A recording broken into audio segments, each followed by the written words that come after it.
Iko Nini episode 121 na hii episode iko fully sponsored na The Silent Patron. The Silent Patron jina yake huraim na nyuki but anatusupport akiwa majuu sina nyuki. Iko Nini alafu tukianza acha tuanze na nini, kuna clip fulani ulinitumia na the first time ile niliwatch nilicheka tu. Clip ni ya ude anaitwa Natalie Githenji. Natalie Githenji ni yule demo agana hangout na nani King Kalala. So gama best sana. Yeah.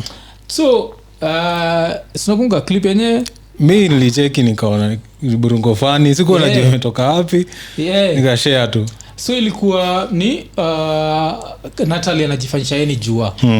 So unajua eventually nikaiwatch alafu nikafaindua hii kitu ni funny. Siku connect kwa nini Juana Olunga wanabonga.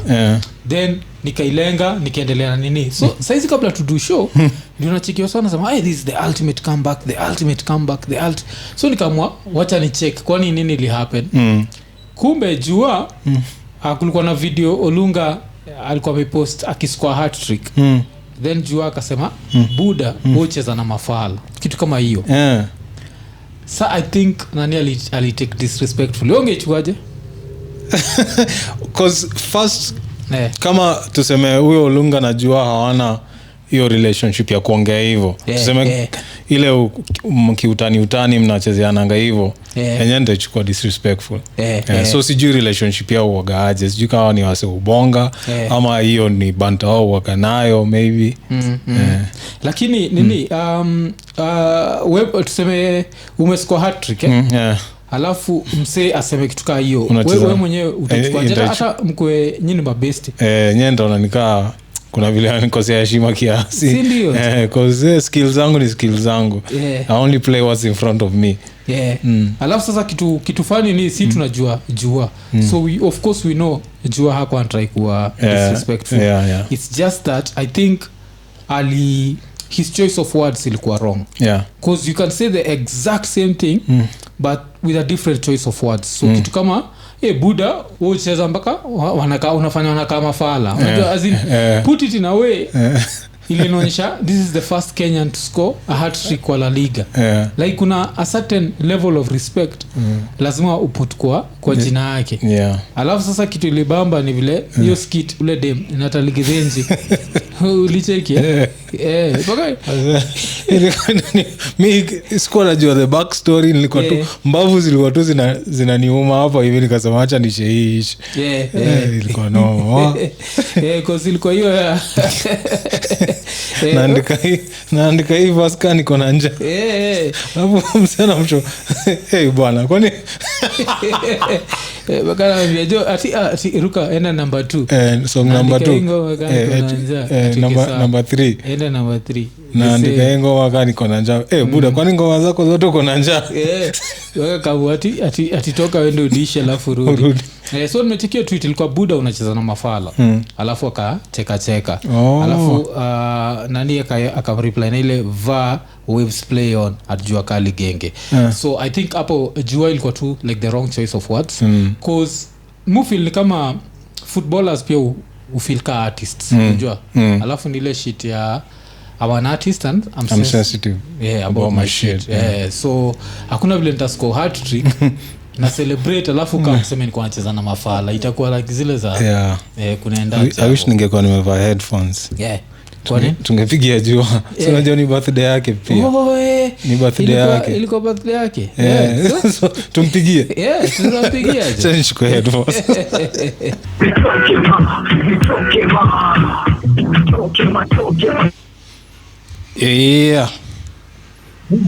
Niaje Buda? Fiti. Unaongea nikaa huko kwa shimo bwana. Huko unatumia nani?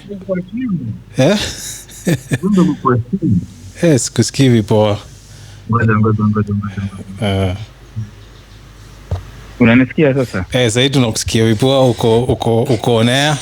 Buda niaje? Niko onea. Lakini nasikia Makarios hapo anacheka. Nasikia Makarios anacheka hapo. Si ndio joka happy birthday Buda ama shukran sana jamaa. Ushona ile mimi ina go round inasema ati how does it feel to be the same age as old people. Unajua hiyo ni sisi je, tunazeeka na hatujui. Bura tunazeeka si mchezo. Si ndio jo, kuna majuzi tulikuwa tunaishia funeral fulani na Zack na best yangu fulani pia anaitwa Richie, yani best yetu. Alafu nacheki wase watu wako na ndevu za white, niko like yani si ni mabuda saa hizi. Unaona vile? So inakupelekaje? Fiti, mimi niko fiti kabisa. Hata nilianza sherehe tu jana. Nilikuwa na show hapa area ya Kawendani hapo, tukakata keki na majamaa, nikapigia ngoma 2-3 tukacelebrate. Leo takuwa hiyo area ya Mirema Drive, same thing, nipigie wase show, tukate keki, tu enjoy. Yani iko fiti, yani na enjoy sana. Hata leo sijaenda job. Niko na wakidi wametoka tu chuo hapa. Pia ni enjoy nao kiasi. Okay. Basa pia another reason kwa nafaa tunakudungia. Ni hii nini tuko tunabonga juu ya artists and their sensitivities so ile tukiangalia pia footballers ka artists. Alafu tunafeel kama hii nini tweet yako nani ali take disrespectfully na iko inafaa kwa disrespectful ama ulichukuaje? Unajua the moment unajua vile mimi tweet alafu nikiweka emoji ya kucheka. Hiyo tu definitely nilikuwa nampatia signal ni kama na joke. Unanipata? So pia yeye vile ali rebuttal pia akeka hizo emoji za kucheka. Mimi sikuchukulia anything personal because pia mimi niliona from the same energy ali get tweet yangu. Sioni kama ilikuwa anyway disrespectful. Nice. Tuko tunaopi hivyo. Sasa ni vile sasa wase ndio wako na wase ndio wako sensitive. Watana na ulunga unaniget. Na jamaa mwenyewe hana noma. Okay, cause unajua vile nini, lakini ungeweza ungerefresh cause pia vile ulisema buda unacheza na mafala. Hauoni kwa nini walichukua disrespect? Ni kama disrespect buda kama umegrow mtaani. Kama umegrow mtaani, hiyo statement there is no way utaichukulia disrespect, utaichukulia wrong. Unanipata? Yani kama umegrow mtaani, yani hiyo kitu there is no way unaweza ichukulia vinani wrong. Yani mimi nilikuwa alafu najua huyu ni jamaa ame grow up mtaani. So kuna unaona, so ndo hata sikuwa na any worry ya kutweet. Vile sasa sikuwa najua yani sitadanganya. Sikuwa najua kwanza ata reply your design because yani ilikuwa clever in a way because alichukua clip ya huyo dem. Clip hiyo dem alichukua hiyo clip, so ilikuwa very clever. Na huyo dem waga mfani mbaya. Sijui kwa ushacheki yake yote before hapo. Natalie I think tulishaona moja, sijamfuatilia sana but nishaona kitu, namjua waga mfani. Kuna moja alifanyaga ilikuwa funny sana, ile amejifanyisha ati socialite atiko guys here is my house then atuoche na toka hapo. Hiyo clip ilikuwa funny sana. So waga ni dem nini hata hiyo nini, I think Zack tunafaa kutafuta hiyo dem. Hii ndio ilifanya nikasema na dem kumtafuta inaweza kuwa unajua inaweza kuwa fiti kwa sababu na pia ame blow up tu kivyake tu. But apart from that tukibonga naye lazima tubonge hip hop. Kuna hii verse moja kuna msali tu enjoy tujabonga Joy story. God did ya Jay-Z, is that the best Jay-Z ever? Unajua ganika hip hop professor fulani zote tuambie ushasikia hiyo verse? Nilisikia lakini nimesikia song yani just adanganya, nilisikia tu mara moja. Nilisikia tu mara moja, sijasikia tena. And that's all you have to say about it. Me seriously. kani kitu haikufanyi urudie. Watu wanasema mazee wasema wamemake verses zingine za Jay-Z zikae trash yani. Cheki unajua hii era ya wase wanasikiza hii era wase wako online.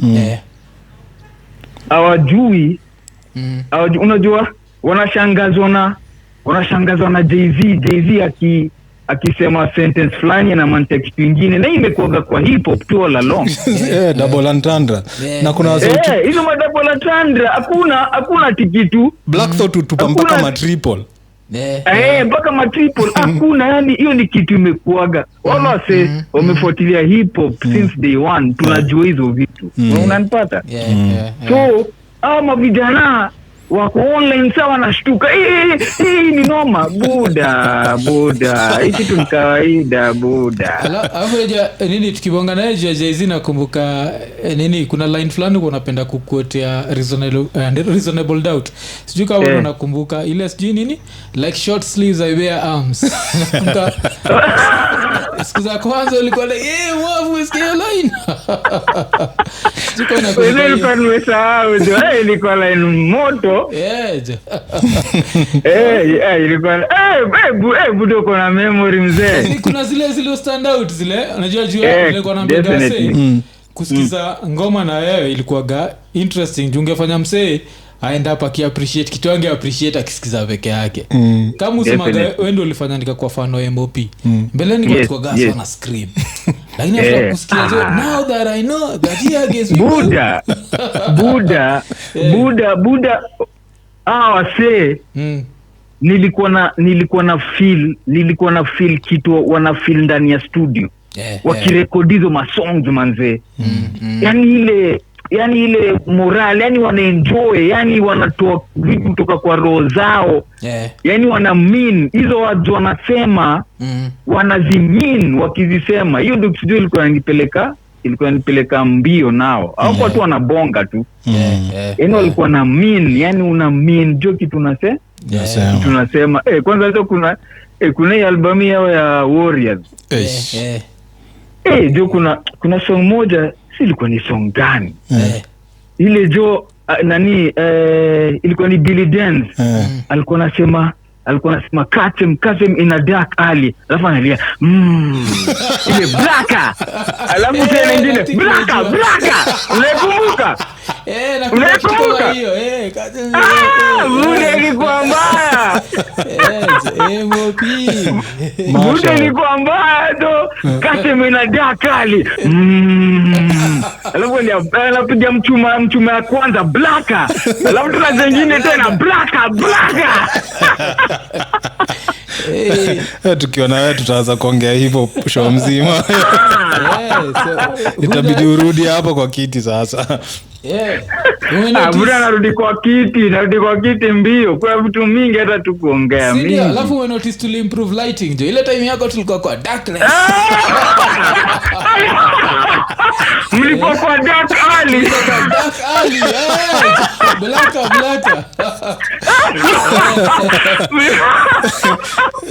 Itabidi jo. Wewe unanichekesha. Buda mi anytime. Yani hip hop haiziisha. Yani tunaweza piga hizi story, yani haiziisha. So mimi niko tayari, anytime mtanishtua mimi nitapitia. Safi. Alafu pia salimia Clemo. Tamsalimia sana hata atakuwa naye majioni leo. Wazi, yeye pia ni mwingine anafoka hapa. Itabidi akuje pia apige story zake. Wazi jo. Sawa, ina noma mzee, shukran. Wazi. Poa. So your conversation lazima ingeteka hip hop trajectory. Gebidi. Imeteka so niko nakumbukaga hiyo ilikuwa hiyo album ya MOP First Family for Life.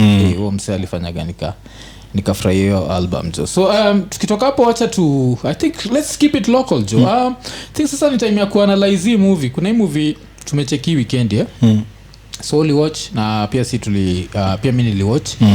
Movie yenyewe inaitwa Click Click Bang na unazaipata kwa ni philittv.com. so end up umesupport kama uko Kenya ni via M-PESA ni 250 shillings.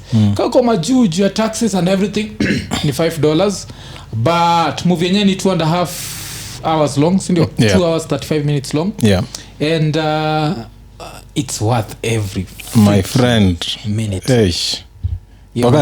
Kuna clip nilihave kurekod kwa TV nikatumia nani Abel anakuagana za ovyo yani.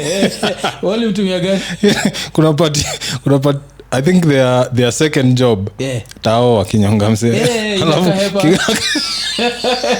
before hata kuepa kuna vile aliwika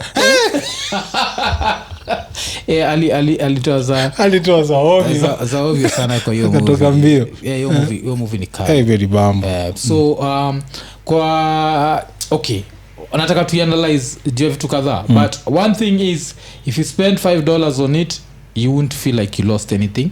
If you spend 250 shillings kwa huko hapa Kenya, bado uchumi ni mbaya na Ruto bado hajapunguza bei ya unga, si ndio? Nasikia imefika 93. Even nasikia by the time I saw na watch hapa sindetakuwa like in his first few hours of his presidency. So bado bei ya unga iko juu. So but saa kuna kitu linibamba na hii movie ni first of all kulikuwa na a lot of humor na bado yani like the whole range of emotions. Kuna pain, kuna humor, kuna humanity, kuna sex, kuna kila kitu inafaa kuwa kwa movie. Kila kitu inafaa kuwa kwa movie ilikuwa. Alafu acting like so like the acting is so good, and there are people who are acting that you don't expect to be acting like that. Kama like one of the best scenes juka kwa ilikubamba sana ni scene ya Madhe.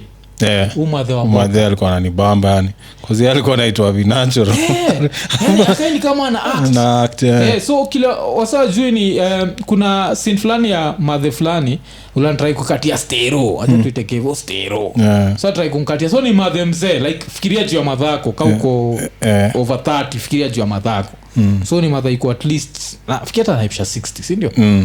So yuko pale anataka kukatia boy yuko in his 20s akimwambia naweza kupatia kitu shot moja ya nguvu na iko natural, how feel like mpaka na feel ulifilika kina Abel wamefika level sasa wana brag tu, wanataka kutuonyesha there's nothing we can't do. Exactly, because to get that woman to be that comfortable in that scene first of all niko sure alionyeshwa script. After script the director kina feel lazima afanye feel comfortable enough to get into character and to represent this old woman without feeling like so hiyo scene ilinibamba sana. Alafu iko somewhat relatable if you know kauli waishi Ololo. Sijui kama unajua hizo stories za Ololo. Kuna madhaka hao. Kuzata kije wanakuaga na madha wazee wale wanakatia alafu anaiuza. So alikuwa alikuwa anaiuza, nikamwambia atampatia bei ya elections. Ama vile nani Kome angesema bei ya erections. So kulikuwa na hiyo scene nilifaindikiwa kali sana. Alafu apart from that pia of course yo kuambia nani ati mimi mali safi. So I'll get into character kabisa. Kuna madha mwingine pia, kuna madha fulani mzee akienda kupanda ma3 kale kanyanya kakanyang'anywa vitu na ile fala into office wale ni bamba. Afu office useni actor alikuwa anaingia tu na kimtiaji tu kimeingia kwa scene mzee ali yekitu ilikuwa kali sana. But one of the scenes ile lazima tubonge juu yake ni the sex scene. Ile kitu ilikuwa interesting na the sex scene ni first of all vile inaanza hapa nje vile mademo wawili wanapatana wanaanza kutukanana.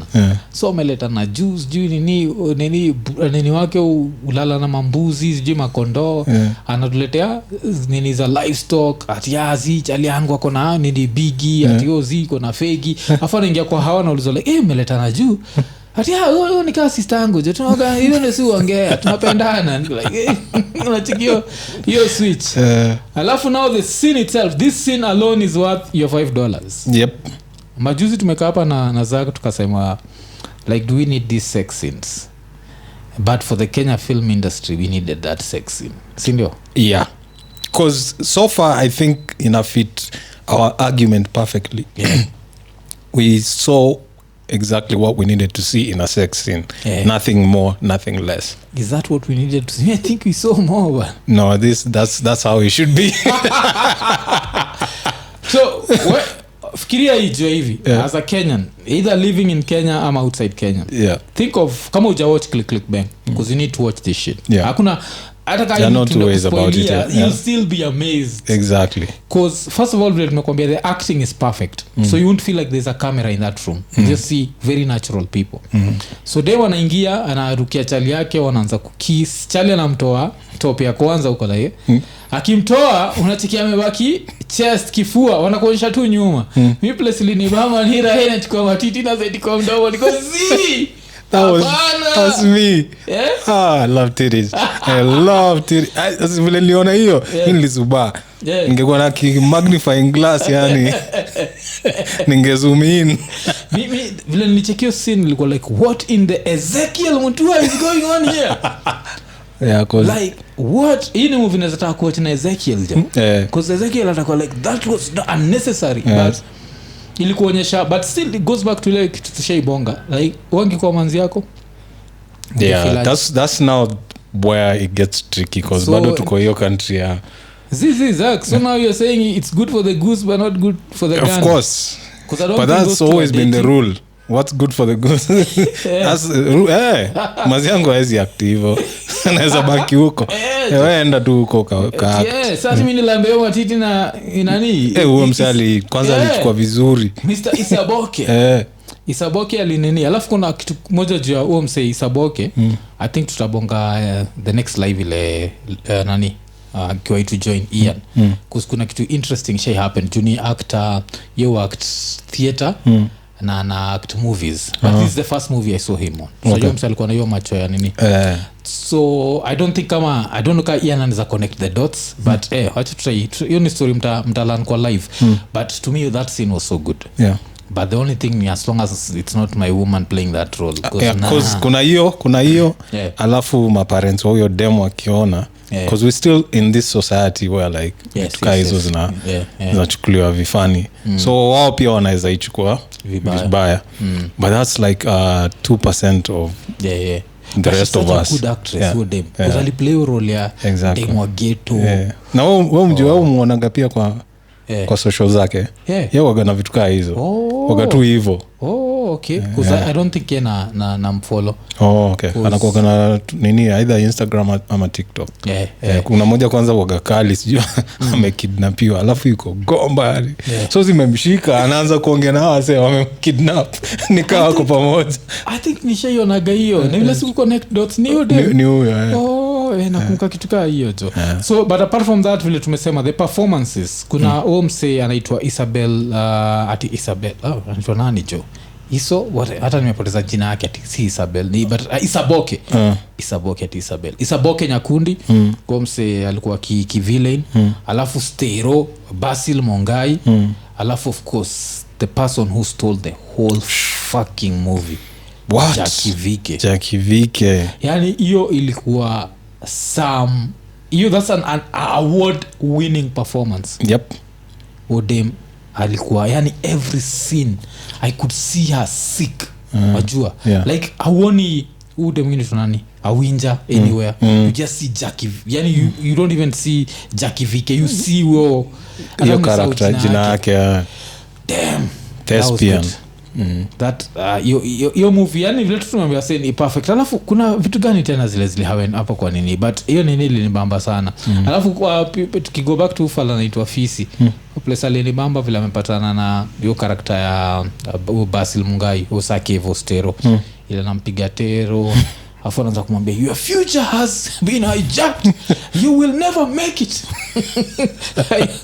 Mwana tola nyinyi ndio fanya waizi wanakaa vibaya, hii Fala inakuibia ukikwambia yeye ndio fanyaga waizi wanagnene. So kuna zile moments I think akina Abel sasa walikuwa na lol moments more ziko mob. Kuna hiyo part ya tuta spoil but go watch that shit. Unapata wase wameperembwa alafu wanataka kuacha wakiwa safe, anaambia mazee chungeni hapa kuna waizi umetoka kuwaibia umetoka kuwaibia. Alafu kuna twist, kuna turns. It's 2.5 hours long. you won't feel like it's 2.5 hours long. It's perfect. Kuna time hiyo character ya Jackie anatoka hosi. So unajua asaidiwa kuingia kwa nyumba alafu anamwambia acha kunifanya ni kama mtu mgonjwa. Alikuwa hiyo. Unanifanya na kaka mtu mgonjwa. Hiyo ni kali sana. Jackie. Alafu I think unaangalia story Jackie alitupatiaga vile alikujaga hapa. Kwa sababu I watch I think ni episode ilikuwa ni episode 61 ama what the fuck. But kuna episode ya Jackie Viki unaweza check. Ni 63. But kuna hiyo story Jackie alitupatia ya bro wake ile vile bro wake alienda kwa involved in crime alafu akanini I feel like ni kama alitap into that energy akaiput kwa hii character. The acting was perfect as in there is nothing as in the acting was perfect. Hiyo ni kitu moja ile hiyo movie ni kali sana. So inaitwa Click Bang. Make sure may watch vile tumesema. Of course hiyo website tutaipitisha kwa screen, unaweza baki umeenda ukaicheki. Na support Kenyan movies, si ndio? Tumeanza kugrow. I feel like saizi tumeanza kugrow, malafu watu wanaanza kuchukua like more challenging roles. Kuzata ule Mother Inspector linibamba sana. Huyo partner wake tu ndio nilikuwa a bit ya ule msemrefu. But Mother mwenyewe alikuwa huyo Mother alikuwa mkali sana. Alafu the first thing is before nipoteze train of thought, ile the first scene yake na ule karao ana retire. I was like okay, something is going on here. Let's not spoil, but yes, it's such good very good acting, very good script. Ilikuwa ni episode ndio najaribu kunena nikitumia simu. Alafu pia another funny scene ilikuwa unaangalia time msali kwa anachapwa ngeta ilikuwa 81 ni episode 81 si 61 okay. So msali kwa anachapwa ngeta alafu akipita 61 ilikuwa Philip Ogola. Alafu akipita hivi anafanyia msana anajamsana nyongwa. Alafu utegi saa karakta ya huo Isaboke inaduyo mse I think ilikuwa Kevo hivi au kama mse pia kana nyongo kago at least Asian yanimalizie ilikuwa hiyo very funny sana. Iko na all range of emotions my friend. The script is perfect, acting is perfect. Iko Nini. Just go and watch it. So you ndio like our review ya Click Bang, sindio? Tukitoka hapo Kenyan politics ni interesting sana. Umechiki bullshit ina happen like I think ni Kakamega. The deputy governor wa Kakamega anasema ati alijoin Azimio because of intimidation. Really? Kakamega. Alafu Kakamega unajua walishinda the governorship under hiyo Azimio. So yule mse mwingine wa kwanza the governor himself ni 100% Azimio, then akamseka na sema yako yeye alikuwa UDA lakini akaforsiwa kujoin, lakini he owns 50% of the governorship or something. Pa karibu nimwambie je, unajua msanii tu Igathe aliingia ofisi na anaitwa nani ule mse na Sonko sema 50%. You don't own shit. You are a deputy. As a deputy you are basically jobless. Kazi yako ni flower girl. Unajua ni kitu watu wajua deputies are flower girls. That's why unachiki Ruto ilifika level hata Uhuru wako na unajua kuna dema likaziwa kwenda UG. Ile time kuna time hata tukabonga juu yake kwa podcast. Yes I remember that's what a deputy is like. Saizi the least powerful man in Kenya saizi ni Gachagua. Na Gachagua like power iko hapa. Like if anything happens he is the president. But as long as nothing happens he is nothing. Yani mtu akwambia like yenyewe tuko hapa meeting na cabinet si wendo ucheka chai iko sawa. Unajua hivyo like kwa vice ama deputy president inakuwa so you're so powerful yet not no so power. Because you're so powerful because you're there, power iko hapa, you can grab it, you can feel it. But you have nothing, you're not a minister. Ceremonial. It's such a ceremonial whatever. So who deputy governor kujidanganya ati akona 50% at 50% ya governorship.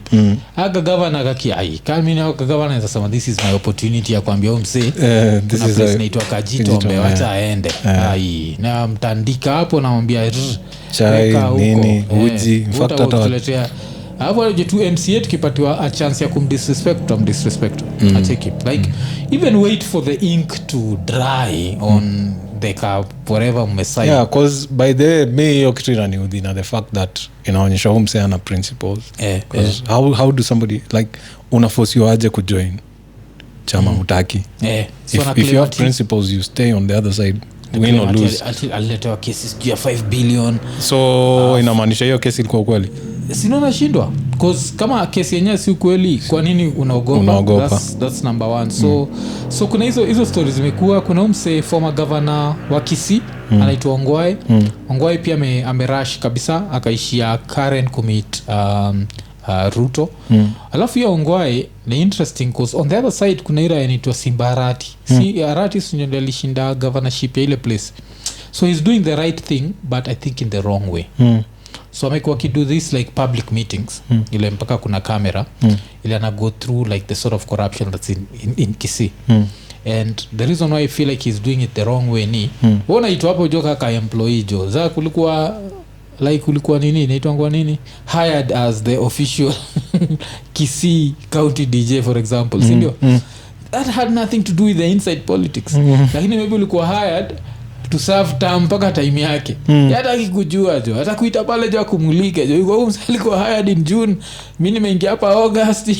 History gani au yuko hapo kitedemeka juu maybe ulikuwa umeplan life yako around your job. So amekuwa kibonga jo hizo vitu like kuna some patiwa promotions wala 5 patiwa promotions. Kuna watu kuna papers shady, kuna watu wako na nini. So he's doing all this but the fact that he's doing it in public, that's what I don't like. As in don't usiweke wa say in such a unaelewa. So mwingine pia amekuwa kidu hivyo ni Sakaja, although yake naona haifanyi vibaya because alivisit hospital fulani jana. But mamadha wako wana expect watoi, wengine wana beds, wengine wamelala kwa floor, wengine wana share beds. Alafu kuna wengine wameshindwa kulipa bills zao, wameshikwa wako kwa hosi, so wao pia ndio wanafanya beds zinakuwa so akasema atawalipia ndio at least watoke au watu wengine wapate beds. But vile anamulika hizo hosi so na hope si ile kitu itafanyika the first week ka vile ule mseto alikuwa atuoshea vyombo alafu after waja kasahau msangeendelea kuosha vyombo. Mimi nafikiria kwa governor sasa kwa sasa hizi Sakaja anafanya vitu mob. Nimeona kicheza bass guitar kwa church kwa church ingine kwa cheza bass guitar. Alafu unajua the funny thing is hakuna governor wa Nairobi asha serve 2 terms ndivyo. So inaweza kuwa guitar buda kumaintain your seat itakuwa ngumu, especially kale kabudaka kiamua kuamka 2027 ka support mtu alafu this time mama ka support tu team Wanyonyi bado hai mnani hapa atapata hiyo unless afanye kazi kabisa atapata the second term. But for today we apologize. I don't know what is going on outside. Inaka kuna noise ingine unnecessary noise mob sana but still hata tukiwanga juu ya Sakaja kuna historia Demalidedi demonyana anaitwa Morina Nyango. Lisikia story alifanywa cesarean section yo nini pale Mama Lucy Hospital. Aga get twins wawili. Alafu vile alifanywa he started bleeding too much. The husband was literally begging tafadhali save her, she's bleeding too much. It reached a level where he himself ndiye alikuwa na hold bandages over dem yake.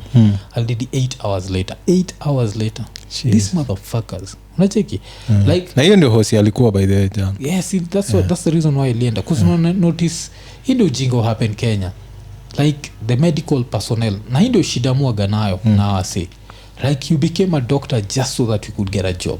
I mean, fuck you. That's not a job you should take because you're looking for a job. There are so many jobs unafaa kuchukua juu unatafuta job. Being a doctor is not one on them because saving lives tiketa vile Hollywood utudanganya but apart from kutudanganya pia inakuonyesha ukweli. Shelo vile Hollywood inakuagati hata msaki pata heart attack place yote anasema who's a doctor here then someone just volunteers like it's part of the hata majuzi I think kulikuwa na game ya Cadiz na Barcelona ile kuna msali pata heart attack or something kwa stands goalkeeper wa Cadiz akatoka from his side ile defibrillator defibrillator mbio wakienda kumsave alafu wote wanasema some things are more important than football. There's that level of respect for life that I feel like in a lack in nini, because mimi najuaga time yetu tukiwa chuo everyone who got an A wanted to do medicine. Not everyone was born to do medicine. Yeah.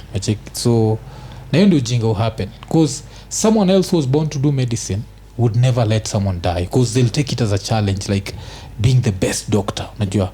Like ifike level mpaka who washaisikia ni parents wangapi wamename their kids after doctors? Very few. Because if this doctor saved you, unaweza watu hata kutoka leo mtu wangu anaitwa jina hapo, so that I don't ever forget what you did for me. I'll tell my kid what you did for us. etc. They don't do that. So nani bleed to death tu hivyo pole pole. Check it. And this is some bullshit. We've talked about this before. Yeah. So I think for me ile kitu tunaweza ku advocate for saizi we need some good snitches. Wase wa kusnitch wakienda zile hosi, tuseme umeenda hosi ukaona tu service ya hiyo place ni mbaya tu some unapigia tu Sakaja, so tuombe tu Sakaja pia akuwe willing atoke tu hiyo place unannounced vile alienda huko hivyo. So a few horses zikiona hivyo watu wataanza kuwa on guard. Akisi unajua vile nini KMPDU au manini medical whatever they'll come to defend this person. So it's KMPDU that's made it look like 99% of Kenyan doctors are useless, because if you're always defending the incompetent ones, now we'll end up putting the incompetent ones with the competent ones wote pamoja. Sema wote ni bure. But uki sacrifice hawa wili wabaya then tutajua like it's only a small percentage. But now if you're always saving the bad ones then now watu wako unacheki, because sisi ujuaga ukienda kwa operation hapa Kenya inakuwaga like there's a very like 70% chance hautaamka na usipoamka no one is not going to be an investigation. So literally Kenya is a country vile so I'm so grateful I woke up, thank the Lord. If you're thanking the Lord, thank the Lord that you're not sick, because if you're sick and you need an operation utashangaa. Utaenda pale ufanywe vitu zingine hata ujui unafanywa nini hicho. Alafu imenikumbusha kuna hii nini hicho, kuna meme fulani imekuwa ikigo round ati a dentist who alikuwa arrested in France. Sijaona meme but nimeona hiyo story hapo. Na unaona picha? Kuna karao fulani hapo ka white girl kamekula some African food and yeah. So everyone is concentrating on the doctor. I think maybe that's why I didn't even see the doctor, because ulisikia Devi kwa nani hiyo natoa sina mask alafu headline ni ka doctor kama haribu nini sura ya mtu but on the side kuna demo mwingine kuna bright future behind her, si ndio je? Alafu nini imenikumbusha vile tumetoka ku analyze movie ya ile click bang. There's one scene we didn't talk about, like one of the funniest scenes. Kukele scene Kevo alienda audition so condemned. Watch the movie. Watch what? Hiyo scene ni funny. Hiyo scene like damn ile swali aliuliza we can't spoil it. We can't spoil it for you, like oh shit. So just go watch the movie, man. Like click bang. Perfect movie jo. So tukitoka hapo acha tuangalie nini Wajakoya. So Wajakoya of course tuko tunashinda tukiambia say he was a joke, but he's still making jokes out here. Probably in the name if you rearrange the letters. It makes sense. So now he's come out afu akasema ati nini Ruto asigo after people who criticized him except Atuoli. Like how even like Atuoli you go like so he's sauti like shenzi. Why? Unajua you can't say like don't go after this but except, go after if you are not going after anyone afu nashindwa kwani nani alimduya washa skektuata nani amemduya Atuoli he was just loud. Alimuita mtu wa bangi maybe probably because I just remember he was just loud for naye alikuwa ni standard kila yeye waga tu loud kuza alikuwa mtu wa bangi na alikuwa mtu wa inaitwa nini na si hata bangi na mtu wa makende ya fisi na si hata Ruto aliongea juu ya mtu wa bangi na ali put exactly hivyo so sijui kwa nini umsame ametoa za ovyo hivyo anyway so hapo hatujui kunaendaje. Alafu of course tukiendelea acha tukuremind vile tumesema hii show iko fully sponsored na the silent patron jina yake huraim na nyuki but anatusupport akiwa majusi na nyuki. The silent patron waga ana come through kabisa kwa nguvu sana. But hii ni episode 121. Episode 122 pia iko sponsored. This time it's the females that came through. So tunafurahia so lakini msijali vile tulisema jo endelea kutusupport, tunataka as many sponsorships as possible, si ndio? Alafu pia tutake opportunity kuthank wase for the support ile ayana receive so far. Kuzio support finally kienda kwake itaenda a support from Iko Nini, najua and it's so good kuona vile wasome come through yani from Aju to Kenya. Yes, like asanteni sana jo, hiyo inaonyesha yani hii Iko Nini ni familia nacheki. Afu nikumbusha conversation fulani ili have na Mobek Mobek ile niko na mwenjoy na muita Welbeck. So Mobek alikuwa anasema vile Kenya kuna kuogana watu wanaitwa the summer bunnies. US kuna watu wanaitwa the summer bunnies. The summer bunnies nani? Sijui kama misunderstand. Mobek can misunderstand niambie. Apparently in December a lot of Kenyans uhepa wanakuja Kenya. Unasema wale sasa ukamuko wanaitwa sababu. Au nafikiri kuna another version huko. So how hepa wanakam jua weather wanakuja Kenya. So alikuwa ananiuliza like is there a way that as Iko Nini tunaweza take advantage of that and have like a live show with the summer bunnies? And I was like yeah it's something we can whatever like we appreciate the fact that we have this like diaspora crowd because somehow you relate with our bullshit. So the summer bunnies, man, if you are showing up for the summer we can organize tupatane pahali and we'll enjoy the show with the summer bunnies. Apparently hivyo ndio wanaitwa. So Mr. Mobex chukani kwenda summer bunnies yuko kutoka kitambo asikuwa najua the period ni December. Mimi kwa najua tu kuna kuogana summer bunnies. So mostly niyo wanahepaga winter. Kusoje kanatandikaga hapo December jo place kwanza ka New York kanatandika au Minnesota. Unaweza kubali so kuna hiyo so wakijua hapa Nairobi tuko tunatumia mpaka heater na sasa tuko 11 degrees kuzinkoshwa msameishi US by time 11 degrees natembea tu ndethe kuna kitu tu na feel so kuna hiyo. Alafu still talking of ndethe kuna historia nini ya Kim Kardashian na Ray J inaanza kurudi. Umecheki inaanza kurudi. So nachiki Ray J nilicheki anasema ati wali record sex tapes 3 na hizi sex tapes zote zilikuwa watched na Kris Jenner. Na yeye ndio walikuwa wanataka kudecide ni gani itafanya dota yake akampoa. Yes. Ndio maana alafu akachagua ile moja. So kuna ingine. That was the best. So how were the bad ones? Unajua? Cause hizi celebrity sex tapes ni gani tena umewatch? Cause mimi nimewatch hiyo. Niliona ule mtu wa Lawrence Fishburne. Ule lakini ni porn star ule. So ilikuwa ni hiyo. Celebrity sex tapes zingine asifa. Colin Farrell. Na kadem fulani ka black. Damn. Alafu Colin Farrell najua inaudhi kwa nini? Aje ile sujuaga like white boy can't come packing hit. Nije ile kuna pack hit. Alafu kuna kadem ka black. Hiyo ni kitu ilini hard feelings zangu. Like don't take one of our own. How nini the plastic wenyu go. So ilikuwa kuna hiyo ya nini. But alafu yeye alikuwa unajua ali represent. Si kama hii kuna zingine hazifai classify waka sex tape. Sijui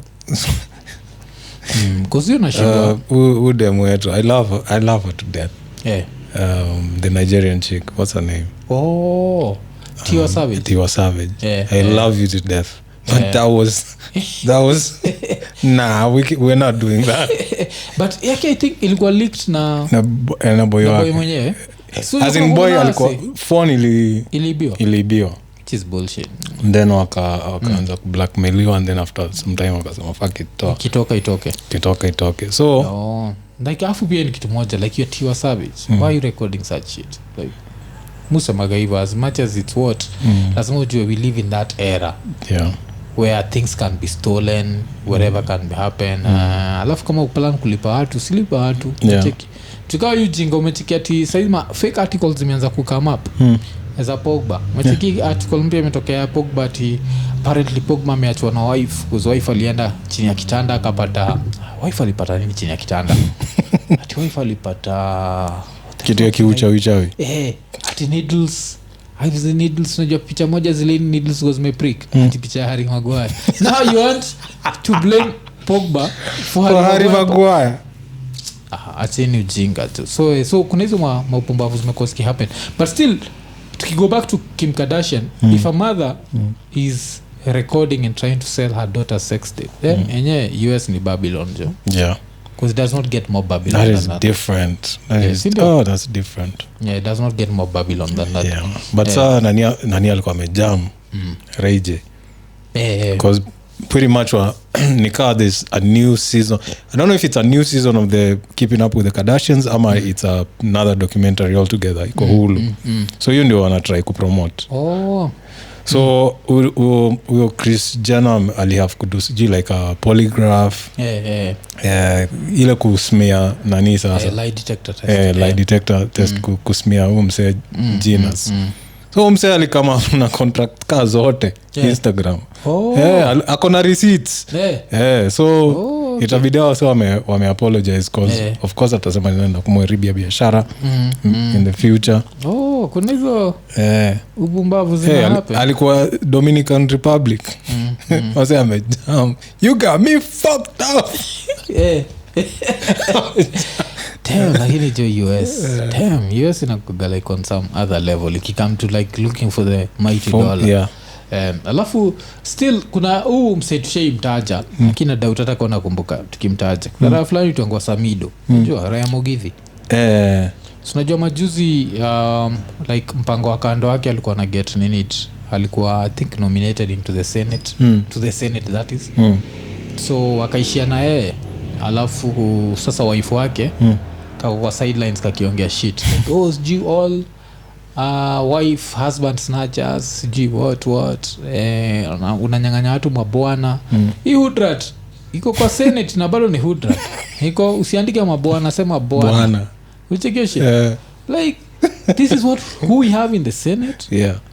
And then anyway like kuna vitu zingine nikisema nitaonekana kaa hater so we'll try kuzi hold to back because unasema tu what ufikiri them ni I think juu rasa so for the Kenyan a lot of Kenyan men the bigger the ass the bigger the better the woman. That's why hata Millicent Omanga kinini akituaka hapa kwa street na bring the whole street to a standstill. Kuna say Africans were fascinated na that extra so kwao so mieta shidangu utala si story na look sama nini shidangu ni I don't think she's intelligent enough for the Senate. Unajua ile like the Senate inafaa kuwa like when I think of the Senate I think of the likes of James Orengo. Apart from Orengo Babu na Mao but Babu ako kwa Senate but yes I understand. Tunaweza city ya Babu hapo. Tuza city nani tena yani unachiki like I expect a certain level of intelligence and if you're even nominated I also still expect a certain level of intelligence but when we have like the likes of that kuzo dem she's more of a socialite than a politician but now she's in the Senate. The same thing ilikuwa nasema like ukiangalia the Azimio side watu watakuwa nominated for mimi nilifurahia dem like Asige ule dem tulibonga jake Crystal Asige ule alikuwa but so apart from yeye now when we look at the other people who are there I'd be there saying like why do you have someone like Alai being an MCA people tukaa kina Alai ndo nani tukua Senate and these are the people niko nasema if you don't think people can vote for them of course umsemine pia iko Senate Nairobi Senator Edwin Sifuna so that's an intelligent guy but niko nasema if you don't feel like watu wanaweza votia someone like Alai unafanya na kuwa ana handle your digital side and then you nominate him to the Senate lakini tukianza kuweka kama socialites nacheki because like that's what's happening and that's why I feel like Kenya could develop it very hard because you'll have all these socialites who end up in parliament. Yeah. Socialites who end up in watu wakidiscuss vitu muhimu yeye anafikiria tu vile anaweza kuwa na ring light. Unacheki. Unaona, so kuna hizo mapumbavu zina happen like, and this is not player hating the woman, like all good for her whatever but if the only claim to fame yako ni ulichukua someone's husband, like that's what you're bringing to the table. Sa hiyo tukiangalia huku kwingine tunaweza angalia like vile nimesema mseka wa urengo, ama tuseme hata mseka muite hata jaisa kwa the Senate. Unacheki like those such intelligent minds as jaifika Senate. Cause kwenda pale atambua like kama uwezi lambarasa 1 2 3 hatuwezi kunominate. So watu wanaweza lambarasa, of course for socialite kulambarasa ni rahisi. She's been doing it a lot figuratively. and it's not CV. Cause kama ina affect the bigger picture. So kuna hiyo. After tukitoka hapo like I think ndio story tunaenda kubonga ya mwisho ni Abdul Swamad. Msalishinda senator Mombasa. So amesema anaenda ku prove the doubters wrong. And so story ya Mombasa, I don't know how true this is, but story ya Mombasa imekuaga like even one of the reasons why mse kama nani Nyali Mohaji Chopevo alitoka ODM ilikuwa ni juu alikuwa anasema Mombasa inaraniwa na cartel, na hii cartel iko headed na brother ya Joho, like elder brother wa Joho, and because of that cartel some basic services like even getting rid of the garbage could not be done. Which nashindwa like how does Joho's brother benefit from that? Like how does even Joho benefit from a dirty Mombasa? Like if just contract one of your friends basi to make the money, like why? Because ushaenda Mombasa were filthy. So like even one of the things wale wasana expect Abdul Samada do ni just to make it clean. Nacheki. And so now watu like even say kama umsemine Hussein Omar waki campaign against here alikuwa anasema this is just going to be a continuation of the Joho cartel, because if Joho is ananini ameapprove mse inamaanisha he's going to do things the same way as Joho, but now he is saying he's going to do things different. And I hope, because things like that, alafu Mombasa is like the tourist capital ya Kenya. Why would it be dirty? Second biggest city in Kenya. Anyway. But hiyo nini story ya Joho. So just clean the city, man. Like I don't understand why the city had to be dirty. I understand all the bullshit where you used your brother's money to campaign 1 2 3. I understand all that. I don't understand why the city has to be dirty. I really hope this other guy does what he's supposed to do. But still imenikumbusha like some of the things like was na happen online. Of course we come back to what was Azimio. Kulikuwa na hii story ya tumsanitua Junet alikula pesa ya agents. So Azimio akakam kusema he didn't do that, he didn't even go next to the money, but then kuna ude fulani to Aoko. Do you know that woman? I think to say mention kwa podcast ya kitambo. There's a time like last year when she was blowing up, but she was blowing up because she's always bashing women and she's a woman. And you know there's always a crowd for that.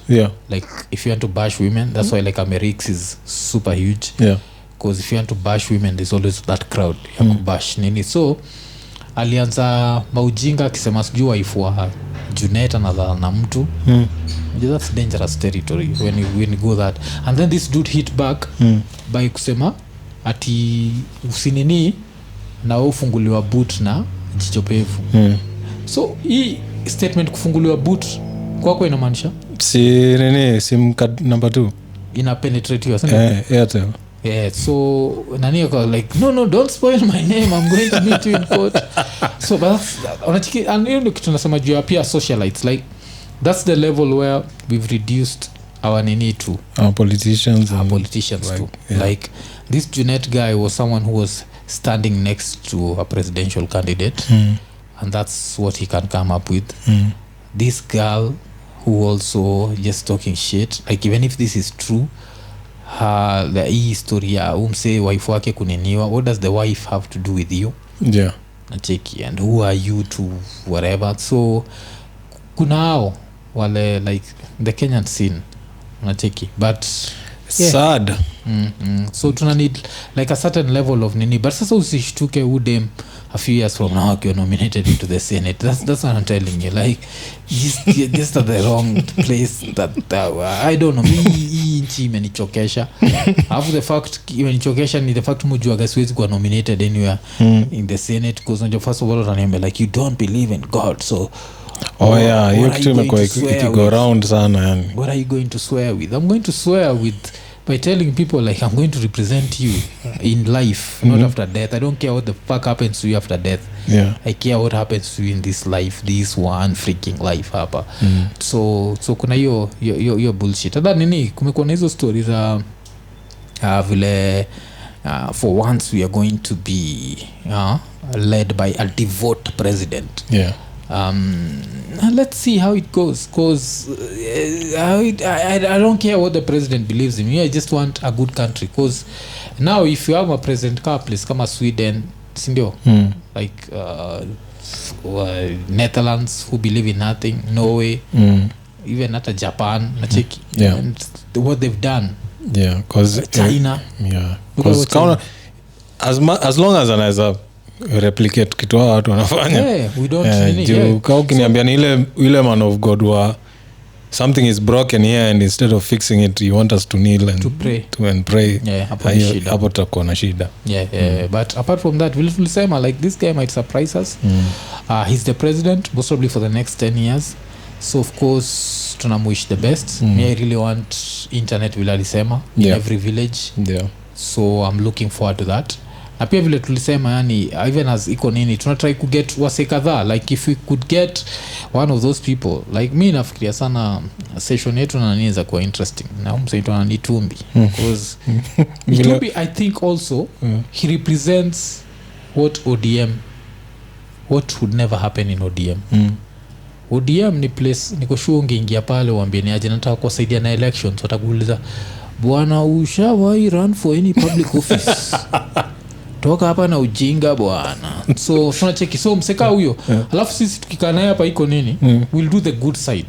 The good side is how he's good as a political strategist and we'll also ask him to contract Abel Mtua for script writing. He's a very poor script writer but as a political strategist and as a online guy like when I think about ile kitu ali bring to the table alafu angalile side ya Azimio like that alone haso Azimio wa digital wanafaa tu kulainiwa pale wachapwe rasa yani kawa toi like this dude wiped the floor with them like did everything. Alafu ni kitu nashindwa naye like what's the end game for this guy? Like he should be a cabinet secretary. Unajua he has a degree takuwa spokesperson. So if he's not a cabinet secretary because I don't think as a spokesperson you need to be super eloquent. I think the spokesperson anaenda kwa Hussein Mohamed. Remember Hussein Mohamed ule nini so I think the spokesperson the government spokesperson nani needs to be especially IT cause alafu akipata IT if there is ever anything new sema juu hacking then some 2027 is decided that's out because this is the one dude who I know if hacking can be done this is the one guy who can figure it out. So according to me anafaa kupatiwa either cabinet nini cause niko unexpected kuwa nominated into parliament just because of what he brought to the table. To me he brought more to the table than Mudavadi cause he come to Mudavadi versus Wetangula's dusty shoes tell a story. Zile tuko tunazienjoy hapa about those dusty shoes. That dude delivered Bungoma. Ali deliver the Bukusu vote without Wetangula nani angekuwa president? Ruto.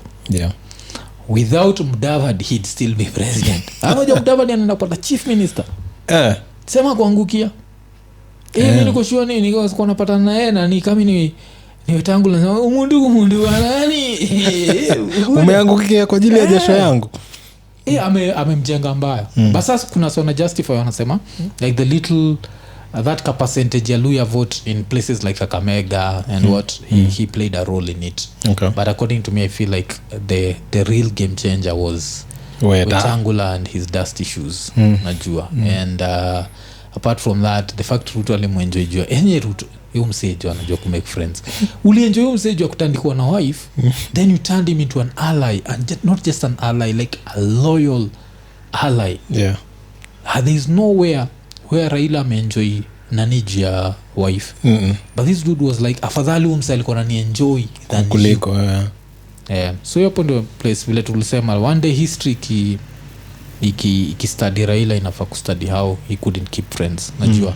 Alafu another thing like one mse alikuwa nafaa kulearn like kunini the Game of Thrones, najua like watch Game of Thrones. Najua sijui kumkai scene moja ya nini ilikuwa kwa breaking Game of Thrones, I think season 1. Kuna Cersei alimit Ned Stark. Alafu akamwambia if you play the Game of Thrones make sure maybe kuwa ready to kill or be killed or something like that. And so you are now kill or be killed politically. It does not have to be physically. Now he come to Kenya, and I feel like finally in playing the Game of Thrones Asameza kudedisha now that political career ya Rao, because you can't come back at 82. No, that's too much, man.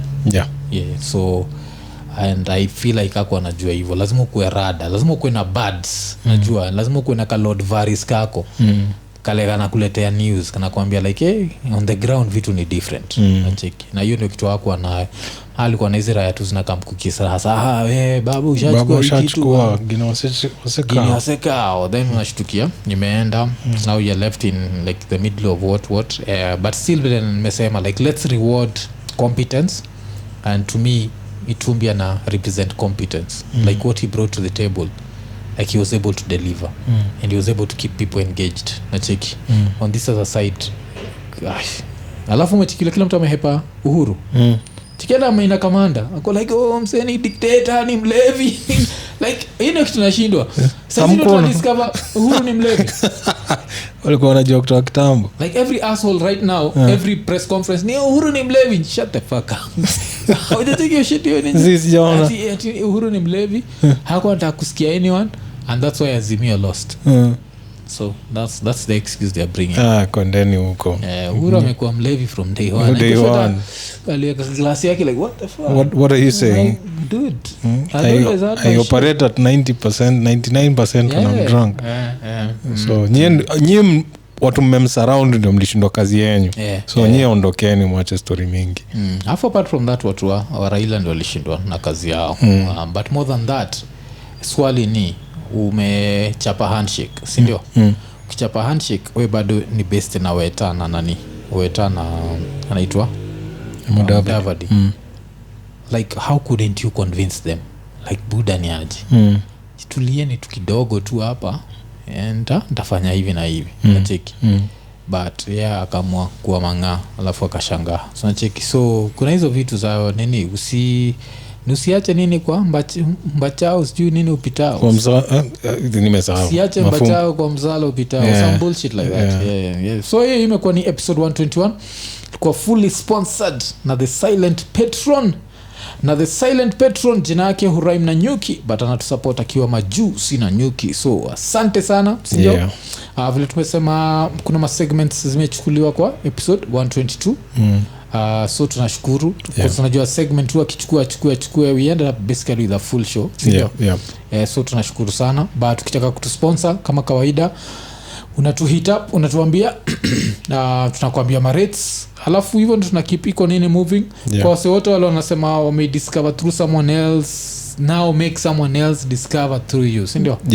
Kwa sababu nimeona ni hata tumefika hapo 30k nikaa tukakwama tu. Si ndio? Isongi from hapo hivyo. So try kuchangamka kidogo, si ndio? Imekuwa ni episode 121 121 tukimalizia tukisema Iko Nini. Iko Nini.